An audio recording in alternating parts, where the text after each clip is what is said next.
Hey y'all, this is Lew Temple. You know me as Axel on The Walking Dead, and you are tuning in to Flirts in the City.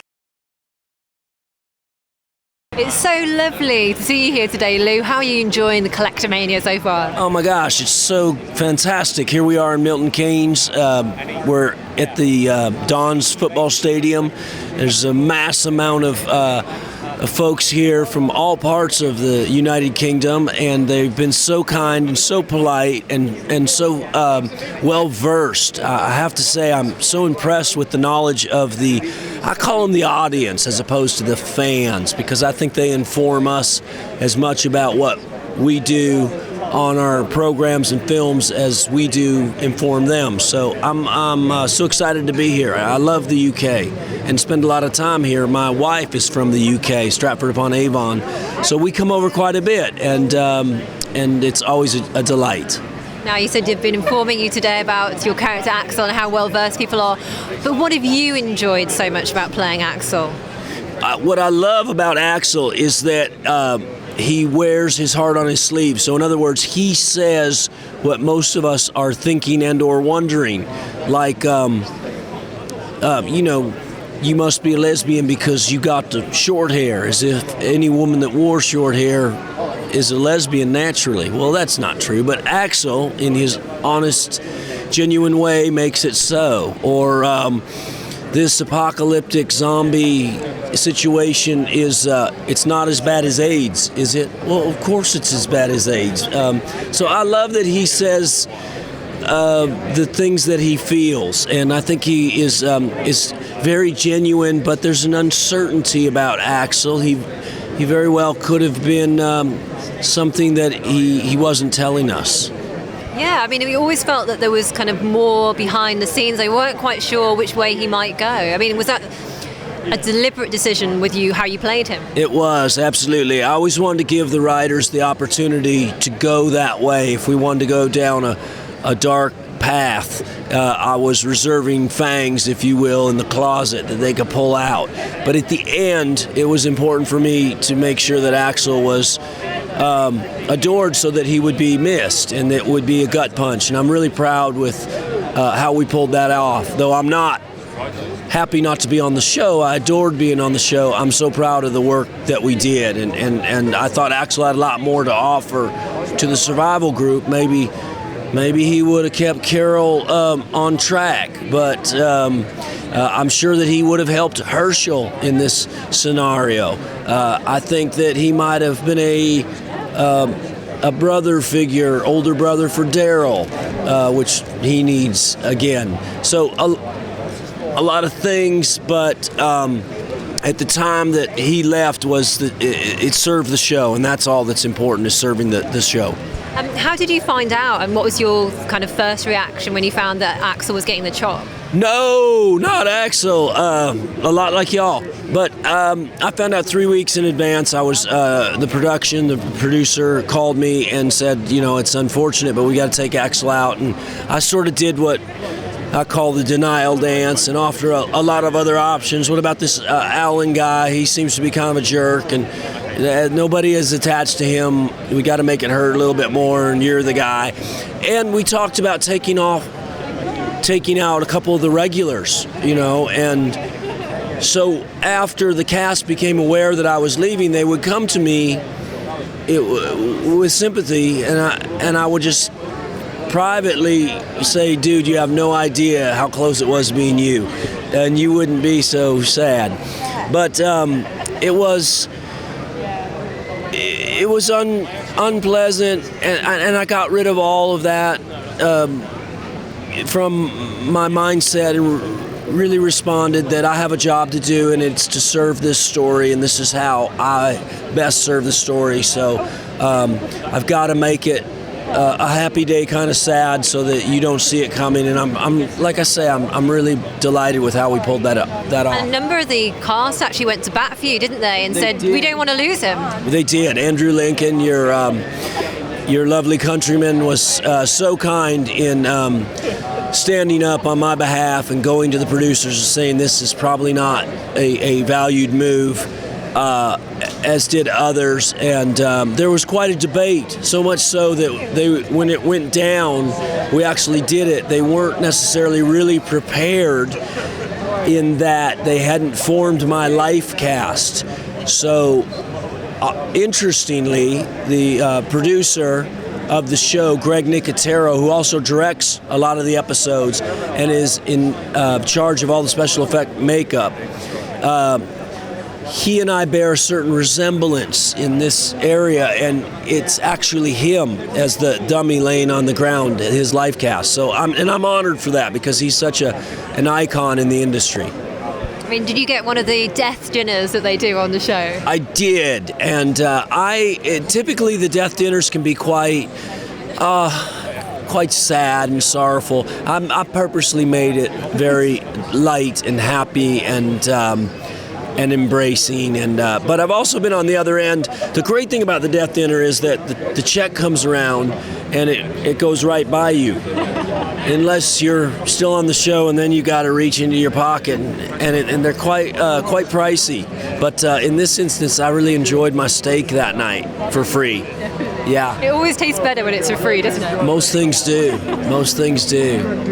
Now, I know that on the day, I heard that on the day when you were shooting the final scenes, that you were kind of trying not to be too morose about it, but so you were listening to certain music tracks. Tell us about how you did that. You know, this is something that happens quite a bit on The Walking Dead. Andrew Lincoln is a big proponent in connecting with a soundtrack for the day, as is Norman Reedus, and I'd always done that too, particularly in Unstoppable for Tony Scott. So on this particular day, there was a song that was right. It's by a musician, Citizen Cope, and it's a song called "Bullet and a Target," which is exactly what I was between that bullet and Carol, essentially, from The Governor.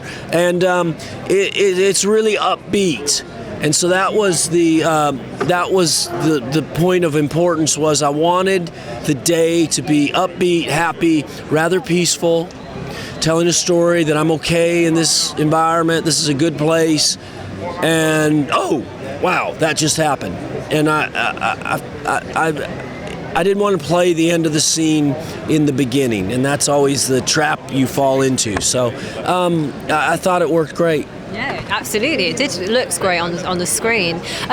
Were there any scenes that you shot as Axel that we didn't actually get to see in the final series? Yeah, there was. Absolutely. There was an incident when Rick comes back and lets us know, after having gone to rescue some of the hostages from Woodbury, where we lose Oscar, my friend, the other prisoner. And my reaction in that was anger and ire, and I held Rick Grimes responsible for that, and I got up in his grill, and we got physical about it. We shot this, and it was great, and Andrew Lincoln was fantastic. The problem was that he had to go from that scene to a scene where he's meeting new Tyrese and his group, and then spin right into seeing the visions of Lori, and it was just too much heavy lifting continually. So we had to temper that down, and that's okay. Again, we're just trying to serve the story, and that. I was happy. I was happy with that. What kind of reaction have you had from audiences to Axel? Well, everyone seems to adore Axel. Everyone feels like his time was too short and that he had more to offer. And people genuinely thought he was funny. There was a place that Axel brought a certain amount of levity. You know, we talked about saying the things that, you know, everybody wants to say, sort of a breath of lightness and smile to Axel. And so most people find a delight, a tickle with Axel, and I appreciate that, because that's what I was trying to land. Yeah. And they're also rather partial to his moustache, aren't they? I must ask you a question, but I'll shave it for later. Yes. The funny story is that when I got hired to do The Walking Dead. I was actually working on a film, The Lone Ranger, with this young actor named Johnny Depp, who, by the way, keep your eye out. He might have a future. So at that time, as you can see, I had quite a mustache, and I was not going to be able to shave that. So I told The Walking Dead, I probably can't do your show because you're not going to want the mustache. And they said, no, it's fine. So we were able to maintain it with that incredible stash of mustache wax that I probably got from Herschel. They could use that mustache wax for their virus that they're experiencing right now. It might serve them. So, yeah. Maybe they've got a stash of it left there. A stash of a stash. That's it. It is Movember right now, so we're all supportive of the male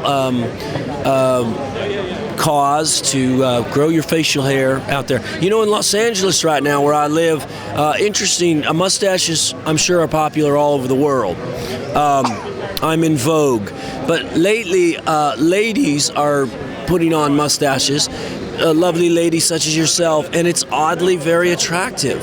I mean, they're not growing them.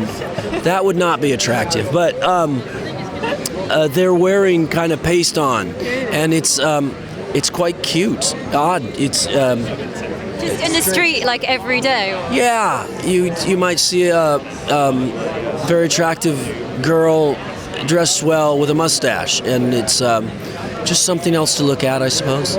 Intriguing. I'll have to look out for that. Yeah. And I was wondering if Axel were, a real person in real life, and you met him, how do you think you get on with him?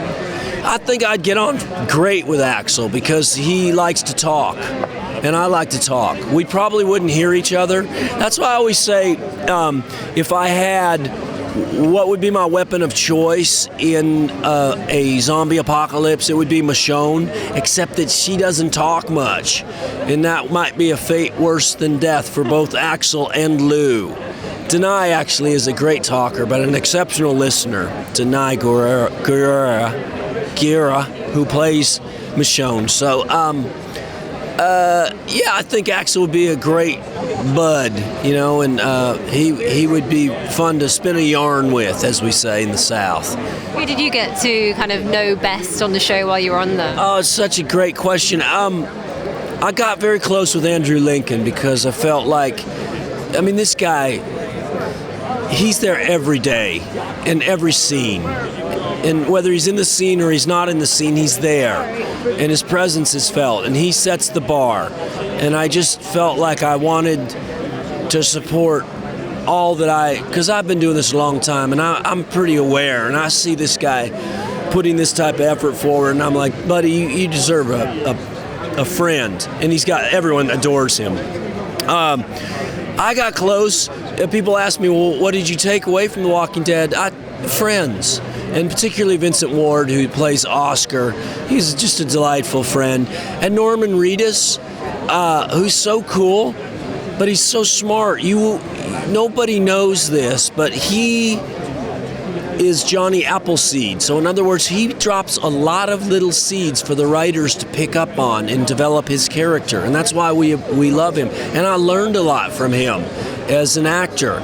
And as a friend, he's got such a cool swag that is just fun to be around. And I love Melissa is so sweet, and everybody was great. And of course Scott Wilson, who I had been just such a fan of his work well beyond or before The Walking Dead, Heat of the Night, In Cold Blood, The Great Gatsby, my gosh.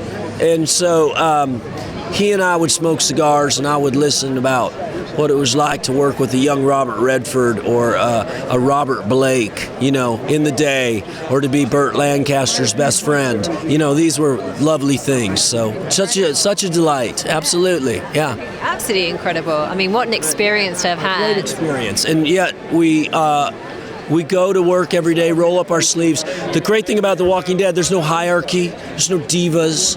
It's a lot of work. We got a short time to do a lot. 8 days to shoot an episode.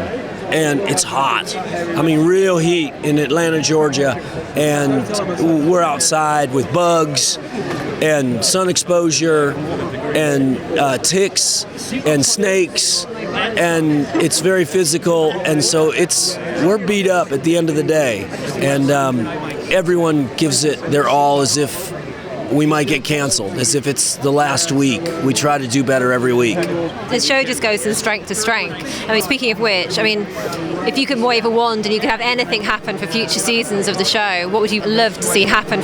I would like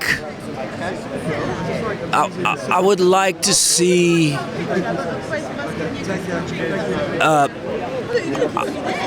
I would like to see hope start to materialize.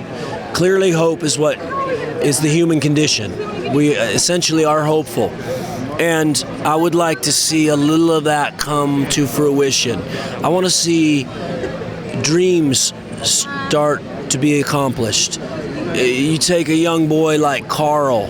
You know, as adults on The Walking Dead, we talked often about we had an understanding of the world before all this as little boys that played sports, that had their first kiss, that went to school and proms.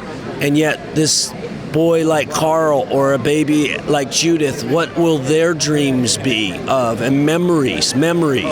So I want to start to understand what memories could be as opposed to terror and desperation and fear.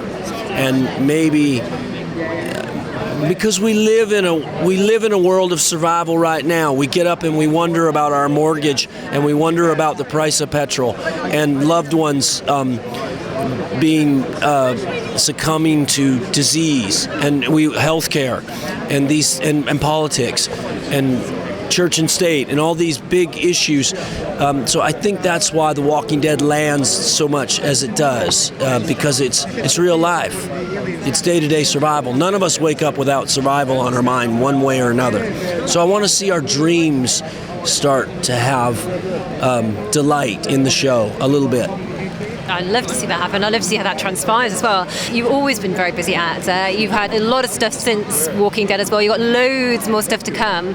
Just very quickly, I want to talk to you a little bit about it. You've got Wicked Blood with Abigail, Breslin, Sean Bean and James Purfoy coming out. Tell us a little bit about that film and your role in it. That's such a lovely film. I'm so excited for that to come out. That would be maybe Breaking Bad meets Winter's Bone.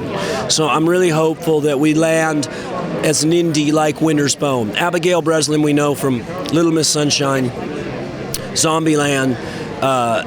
She's an amazing young actress, and she's in a situation where she's trying to save someone she cares for very much, her Uncle Me, who has a bit of a extracurricular drug problem. He not only makes the local crystal meth, but he tastes a little bit of it too. He's a little bit of a user, and she tries to save him from her bad uncle, Sean Bean, or Sean Bean as I like to call him. He's a delight.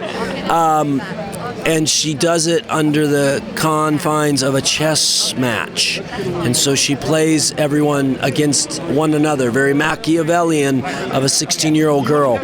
And James Purfoy is a infiltrated DEA agent right in the middle of it. Another countryman. He's amazing.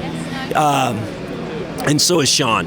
So I'm really excited for this movie, and it's directed by Mark Young, and look for that. It's really going to be great. Yeah. Sounds absolutely incredible. I can't wait to see it. We've also got House of Forbidden Secrets and Zombex as well coming up. Tell us a little bit about each of those. House of Forbidden Secrets is it's quite delightful because it is a ghost story, and it's very psychological, and it is.